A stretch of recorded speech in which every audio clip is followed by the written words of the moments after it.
Okay, that was the greatest day of my life and the scariest day of my life. But I knew once I had that bus ticket in my hand that there was nothing holding me back. April the 20th of this year was the day I got my bus ticket. And April the 21st was the day that I left Vegas. And I haven't looked back since.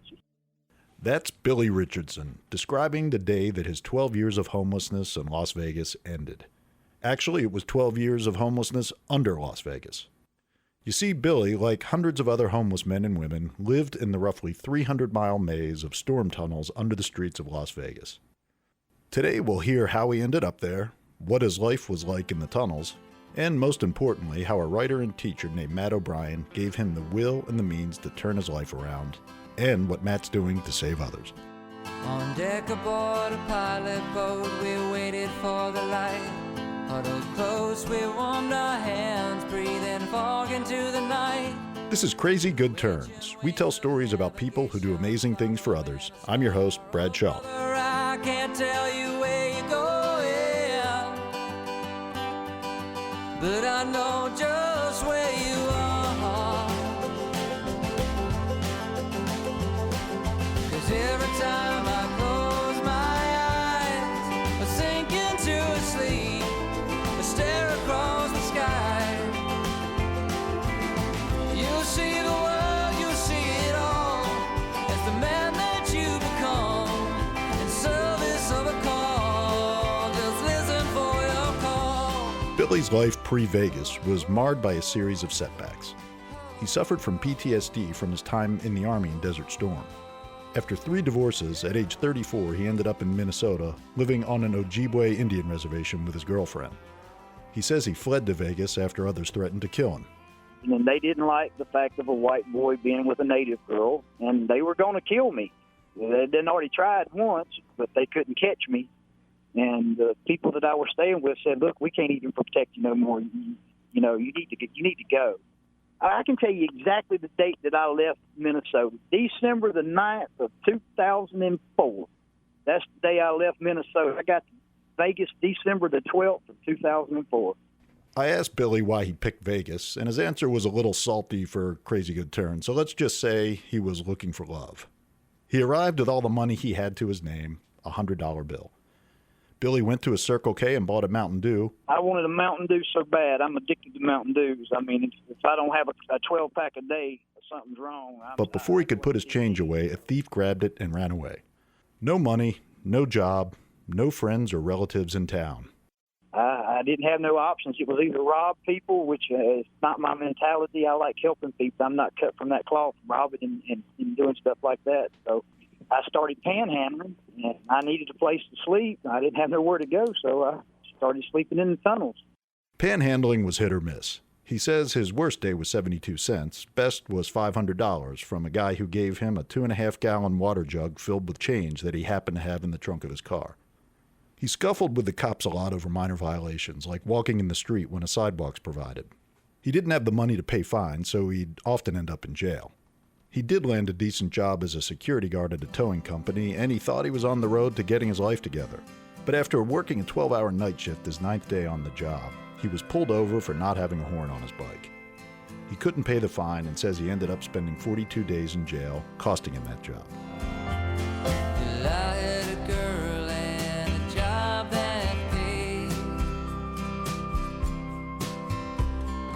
Watch me destroy everything I made. Billy admits to occasionally using drugs, but says he wasn't an addict. Was that ever something that you wrestled with as well? A little bit, yeah. I had my ups, I had my downs. Yeah, sometimes I wanted to escape. I'm not going to lie. But, you know, that wasn't my problem. That wasn't my vice. My vice was I was feeling sorry for myself and blaming myself for a lot of things that I had no control over. And the way I looked at myself, I was no good. There has to be a hope and there must be a way. I'm desperate and alone and I'm desperate to change. I'm willing to listen if someone's willing to say I'm worth saving. Over time, Billy said he adjusted to living in the tunnels and actually grew to prefer it over living above ground on the streets. He and a buddy set up a permanent camp and over the years transformed it into a pretty comfortable place to live. We had couch, coffee tables, recliners, bed, carpet. We had our stuff carpeted. And when you walked in here, it was like being in a house. The only thing that we did not have was electricity, and I was working on that. I was trying to get a little generator. It was nice. Around this time, Matt O'Brien entered Billy's life. Let's back up and talk about how. Matt was born in Washington, D.C. and grew up in an Atlanta suburb. In the mid-'90s, he played basketball at Georgia State, where his history degree got him interested in writing and research. After college, he lived what he called an artist lifestyle, reading at night, writing screenplays and short stories during the day, and delivering afternoon papers for the Atlanta Journal. He says he liked his life, but felt he needed a change. Here's Matt. Las Vegas was really booming. This was 1997. Swingers, the movie Vegas, Baby Vegas had come out, and I was living with a roommate, a guy named Mark that I've known since first grade, and we basically talked each other into moving out to Las Vegas, Nevada. Neither had ever been to Vegas or done much research, but they packed up and moved west to start new lives. Matt started out doing blue-collar temp jobs and freelance writing for City Life, an alternative weekly in Vegas, and covering sports for the Las Vegas Sun. He landed a permanent gig at City Life in 2000 and worked his way to managing editor. Then, in 2002, a horrific double murder of a woman and her 15-year-old son set Matt's life on a completely different path. It was around early 2002 when I was reading the morning paper, and I read about a murderer who had been on the run for several weeks. He was finally captured. The story was about him being captured, and it mentioned towards the end of the story that he had used an underground flood channel to evade the police at one point. And that was the one part of that story that really stood out to me. There in my office at City Life, I started imagining what he experienced down there, what he saw, what he heard, what he smelled, and that's what led to me eventually going down and exploring these underground flood channels. At first, trying to follow T.J. Weber's. So he and a fellow City Life writer named Josh Ellis set out to explore the tunnels with flashlights and a golf club and knife for protection, not knowing what or whom they'd find. A few tunnels we explored early on were empty and very narrow, and we would try to go as far as we could and then just kind of turn around. We started finding some interesting debris.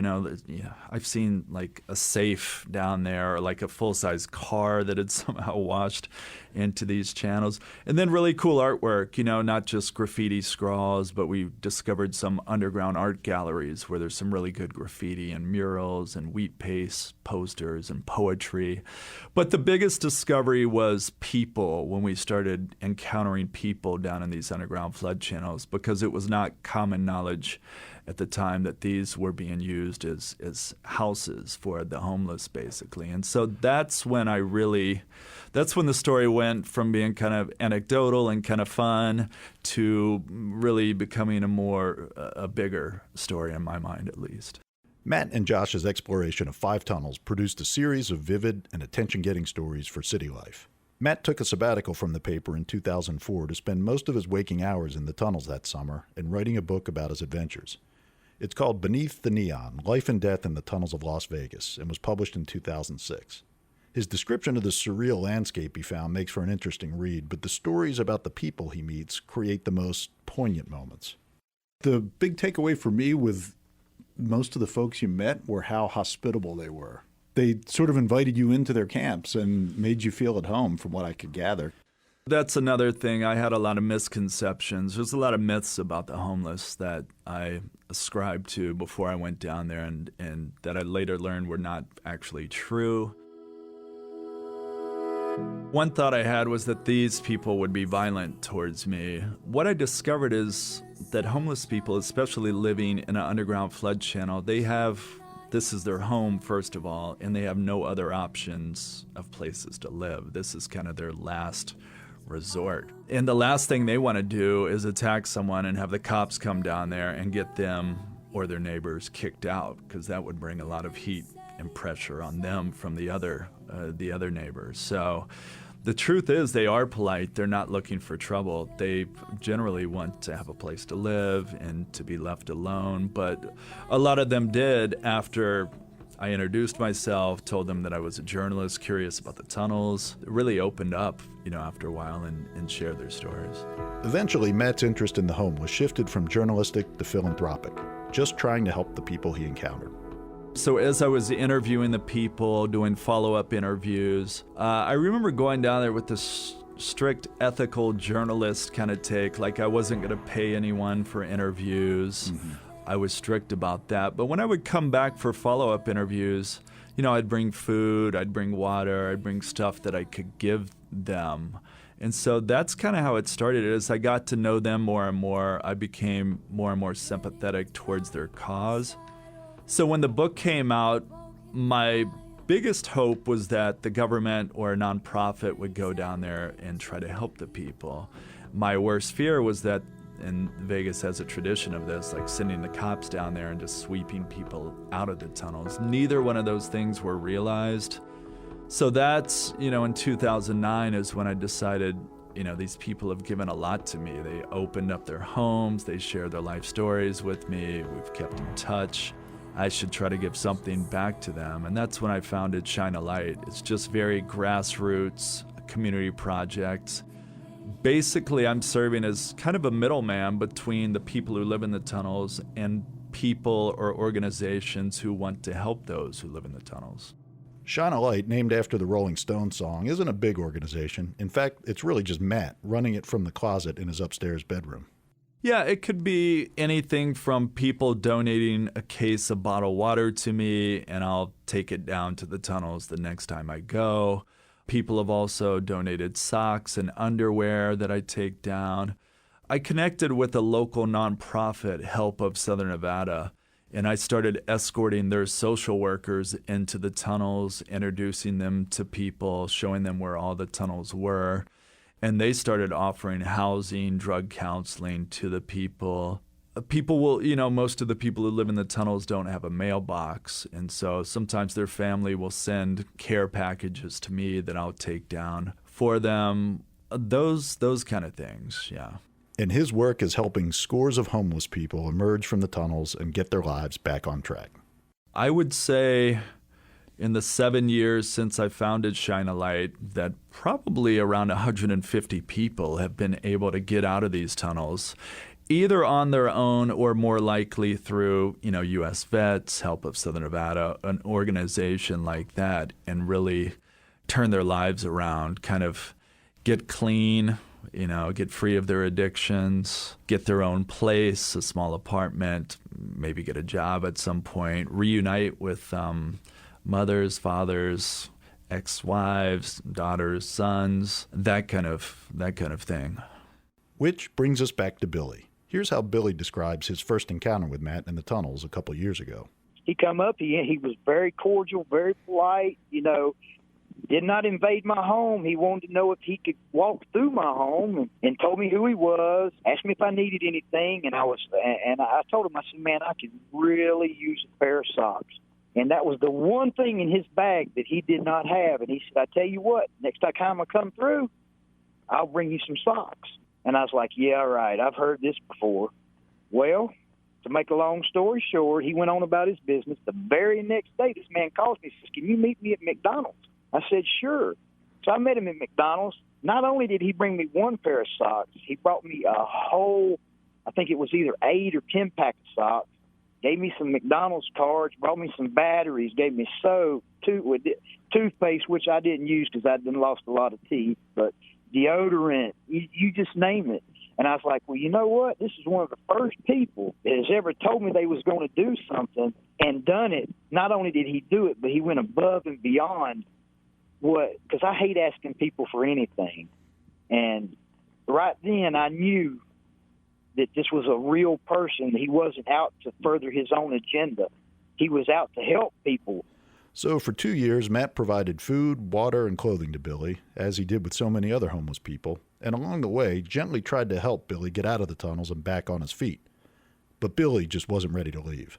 That's how Matt helped me. He closed, and more than anything, he was like my brother. He was moral support. He never tried to force anything on me. He would shoot a booster every once in a while. I can get you help. We can get you in an apartment. And I told him I'm not ready for that. I'll let you know when I'm ready. But he never pushed himself on me. He respected me and didn't think that he knew better than what I did for what I needed.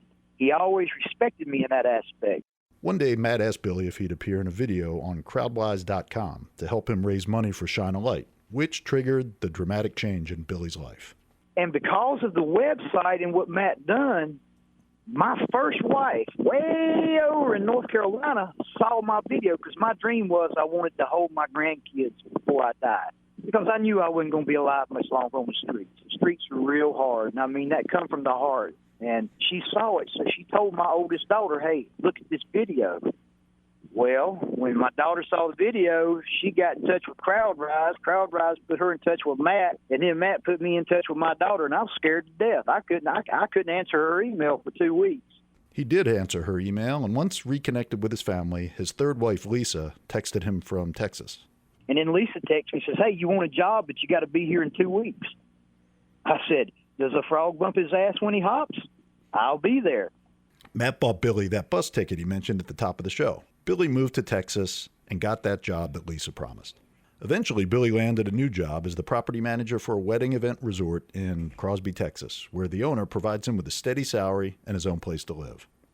He's grateful for all the things in his new life, but mostly for being reconnected with his family and for Matt. Being a grandparent's great, isn't it? I just turned one about 1.5 years ago. Oh, man, it is the life. Brittany's, I send money just to take the kids to the park or to, take them to McDonald's. And I always say, hey, get them whatever they want, but I want send me some pictures. And she'll send pictures and she'll take videos. And Marley, the middle girl, she's fixing to be 4, and she's just smart as a whip. And, it just makes me cry. Because I saw my kids grow up in pictures, and I don't want to see my grandkids grow up in pictures. My daughter, she's 26, and she calls me Daddy, and that's just the greatest words. Paw and Daddy is just 2 of the greatest words that in the English language to me. It just so happy tears. I'm crying now. Just happy tears. I couldn't ask for nothing more. The only thing that would make it better if Matt was closer to me. That's the only thing that could make it any better. I don't know what else to say. Matt and Billy keep in close touch, and in addition to his work with Shine a Light, Matt's finishing up a fictional memoir based on his time in Vegas. He also teaches English at UNLV now. He uses his blog and social media to spread the word about the homeless in Las Vegas and raise money to help them. I post stories often about the tunnels and the people and how they're doing. One good thing about being grassroots is if people... There's a woman named Michelle in Ohio, a grandmother, who sends me $25 a month that I can use to help a homeless person here. For instance, if I'm sitting at Jason's Deli grading papers and a homeless guy comes in and asks me for money, I say, no, but I can buy you, $25 worth of food. And he gets food. He's very appreciative. That's another thing about homeless people. They don't waste, and they're very appreciative of whatever you do for them, most of them. And then I can message Michelle on Facebook, hey, your $25 fed John, this guy that I met at Jason's Deli today. And I can kind of be a little more personal.